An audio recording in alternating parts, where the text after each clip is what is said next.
유대인들은 포도주를 마시는 민족입니다. 그러나 그들은 술에 대한 의식이 아주 분명합니다.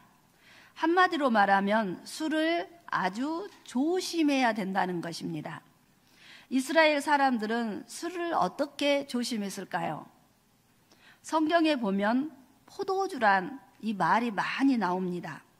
포도주란 발효된 포도주도 의미하고 발효되지 않는 포도즙도 의미하는 이 두 가지 다에게 쓰이는 용어입니다. 발효된 포도주는 알코올 함량이 7도에서 10도, 자연 발효가 됐을 때입니다. 그럼 이스라엘 사람들은 이 포도주를 어떻게 마셨을까요? 포도주에 물을 희석해서 마셨습니다. 포도주 한 잔에 물 3잔, 이게 그들의 관례입니다. 이 희석한 포도주를 이 포도주가 한 2도 정도 된다 그래요. 그래서 성경에서 먹었던 포도주는 이 포도주 2도 정도 되는 포도주입니다. 이런 포도주를 야인이라고 부릅니다. 새벽부터 술 얘기를 많이 하죠. 그런데 물을 타지 않고 마시는 포도주를 독주라고 부릅니다. 이스라엘 여성들 사이에서는 이 독주가 금지되었습니다. 포도주에 대한 이야기가 성경에서 많이 나오지만 다니엘서를 보면요, 다니엘이 바벨론 포로로 끌려갑니다. 그는 거기서 뜻을 정하고 왕이 주는 진미와 포도주를 먹지 않기로 결심을 합니다. 이것은 음식에 대해 구별한 것입니다. 왜 그랬을까요? 왜 음식에 대해서 구별해서 나는 먹지 않겠다 이런 결심을 했을까요? 그것은 하나님 앞에 올바르게 진지하게 살기 위해 구별하여 술을 먹지 않기로 결심한 것입니다. 오늘 본문은 술에 대하여 중요한 것을 지적하고 있습니다. 술을 마시면 어떻게 되느냐? 여러분 다 아시죠? 어떻게 되느냐? 1절 보시면요, 포도주, 독주를 마시게 되면 거만하게 되고 막 떠들게 됩니다. 우리 1절 한번 볼까요? 함께 읽겠습니다. 시작. 포도주는 거만하게 하는 것이요 독주는 떠들게 하는 것이라. 이에 미혹되는 자마다 지혜가 없느니라. 미혹이 된다 했죠. 그 다음에 지혜가 없어진다 그랬어요. 이 거만이란 단어 뜻은요, 잘난 체하며 남을 업신 여기는 데가 있음이란 뜻입니다. 술을 먹게 되면요, 통제력을 상실하고 그래서 자기가 하고 싶은 말 다 떠들어대기 시작합니다. 통제력이 상실되니 모든 세상이 자기 것 같고 자기가 왕인 것 같아 잘난 체하며 옆에 있는 사람을 업신여기며 계속 떠들어대는 것입니다. 잠자는 사람도 있지만 저녁 내내 떠들어서 그걸로 잠을 깨는 사람도 있습니다. 또 술을 먹으면 욕도 참 잘합니다.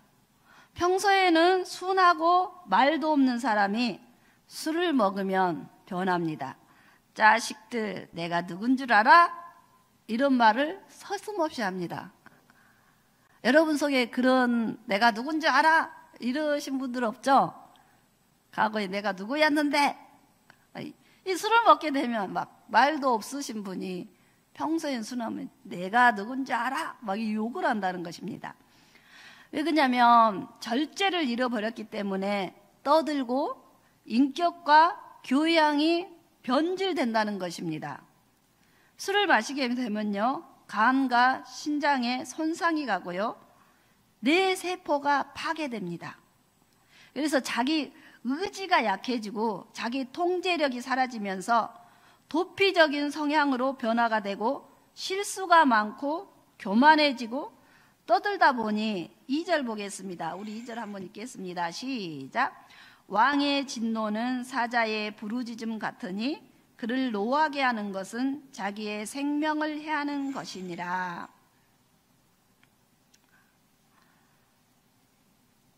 2절 보면은 말을 막 떠들다 보니까 말을 실수하게 됩니다.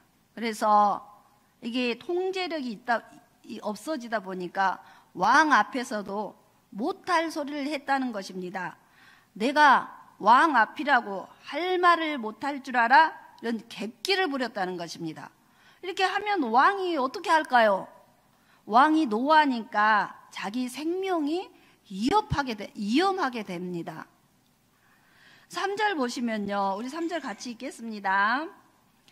다툼을 멀리하는 것이 사람에게 영광이거늘 미련한 자마다 다툼을 이룬다. 이렇게 3절 보시면요, 이렇게 마음대로 떠들다 보니까 다른 사람들과 다툼이 많아지는 겁니다. 그렇죠?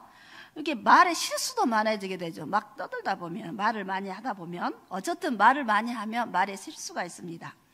그럼 우리 이 교회에서 영적 술 취한 상태는 어떤 걸까요? 우리 교회에서 영적으로 술 취한 상태 보겠습니다. 성도를 대할 때 공손함이 떨어졌어요. 내가 처음에 교회 왔을 때는 그렇게 대하지 않았어요. 그런데 교회 생활을 하다 보고 뭐 집사도 받고 권사도 받고 장로도 받고 뭣도 되다 보니까 이런 공손함이 떨어져요. 그 다음에 이 성도님을 대할 때 막 바로바로 말을 해요. 보이는 대로. 별로 신경을 쓰지 않고 생각을 하지 않고 내 눈에 보이는 대로 말을 하는 거예요. 그 다음에 내가 낸 의견이 통과되지 않으면 계속 고집을 하시는 거예요. 그 의견에 대해서. 그 다음에 저 성도가 나보다 조금 아래로 보이십니까? 그러니까 말도 가볍게 하는 그 성도에 대해서 말도 가볍게 해요. 우리가 만약에 이런 게 하나라도 있었으면 영적 술 취한 상태입니다. 이게 통제력을 잃은 거예요. 그래서 내가 제일 처음에 교회에 나왔을 때 생각하여 보십시오. 내가 막 아무거나 내 눈에 보인 대로 말하고 내 의견을 주장하고 이러지는 않았습니다. 다툼이 나지는 않아요. 근데 우리가 교회에 와서, 교회는요 너무 편한 곳이 아닙니다. 교회는 예배 드리는 거고, 우리 공동체가 서로 사랑하는 것이고, 공동체가 서로 진지하게 그를 위해서 기도해 주는 곳입니다. 그래서 하나님께 영광을 올려드리는 것이고, 그런 공동체를 보고 많은 사람이 하나님께로 돌아오는 것입니다. 그래서 우리가 생각을 하면서 내가 여기에서 좀 멀어졌으면 다시 회복하시는 성도님들 되시기 바랍니다. 그래서 4절을 보겠습니다. 우리 4절 같이 읽겠습니다. 시작. 게으른 자는 가을에 밥 갈지 아니하나니 그러므로 거둘 때에는 구걸할지라도 얻지 못하니라. 이 술을 마시게 되면요 게을러집니다. 그렇죠? 뭘 할 수가 없는 거죠.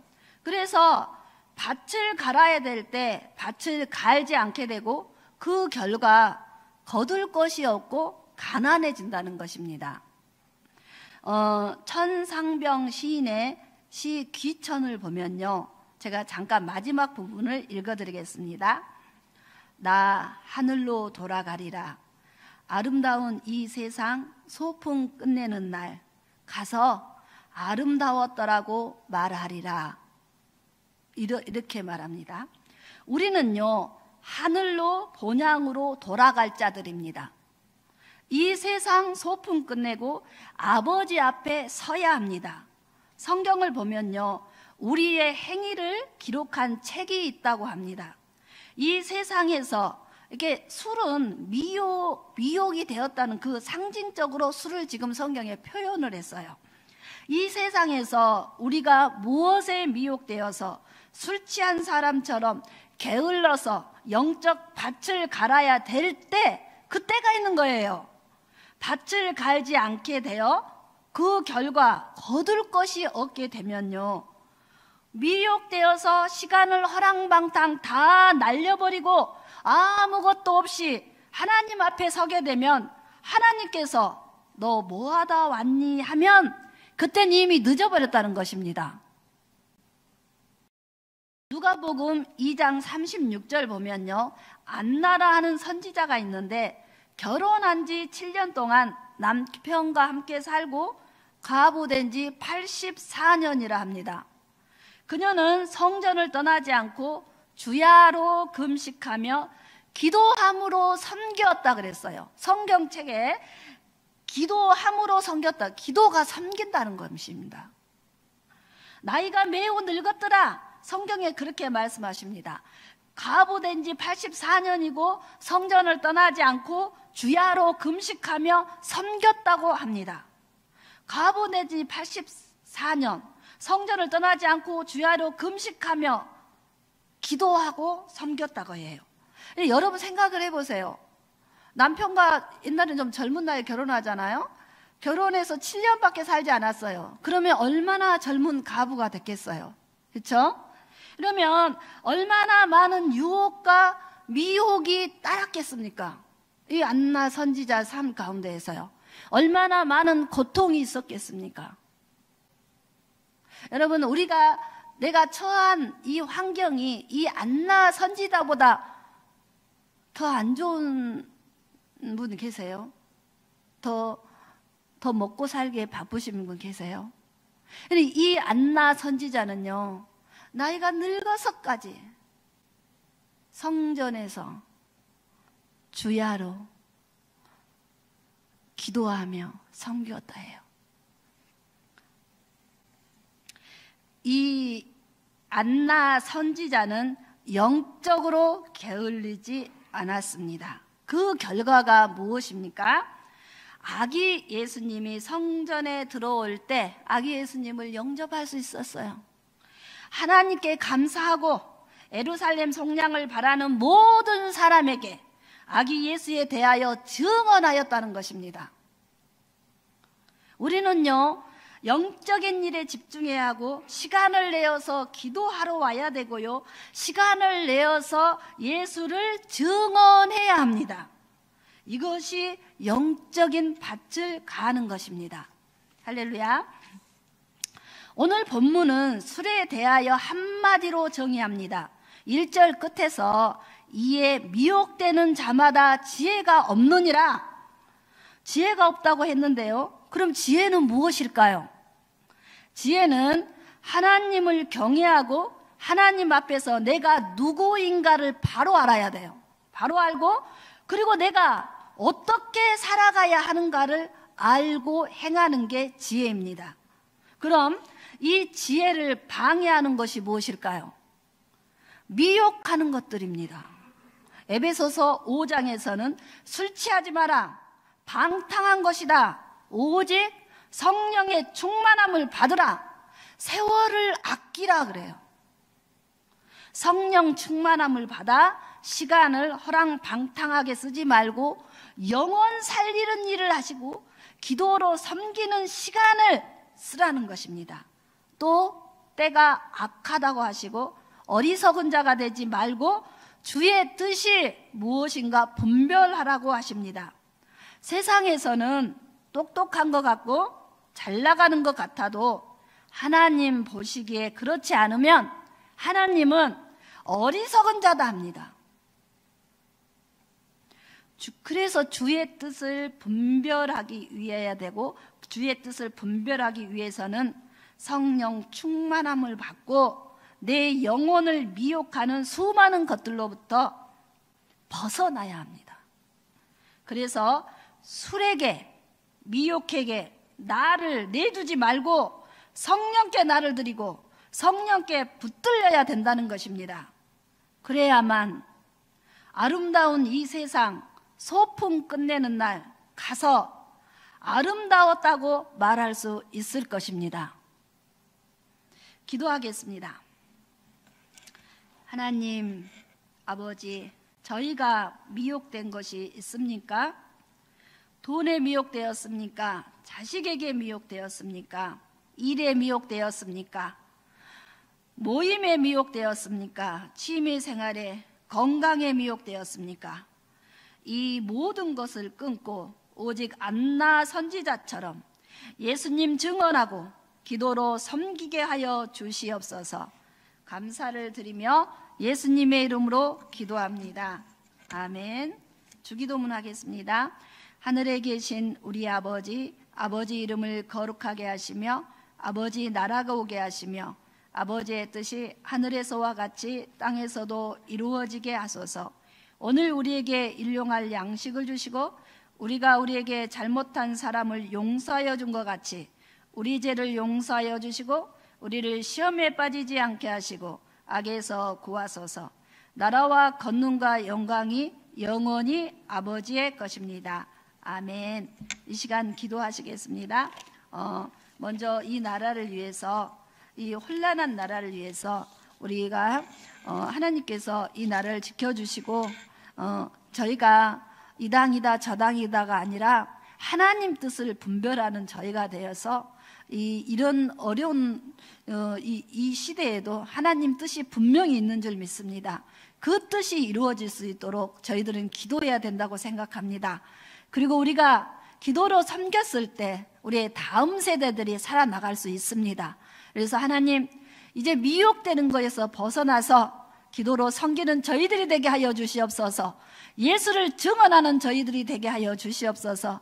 이렇게 기도하겠습니다. 주여 일창하고 기도하겠습니다. 주여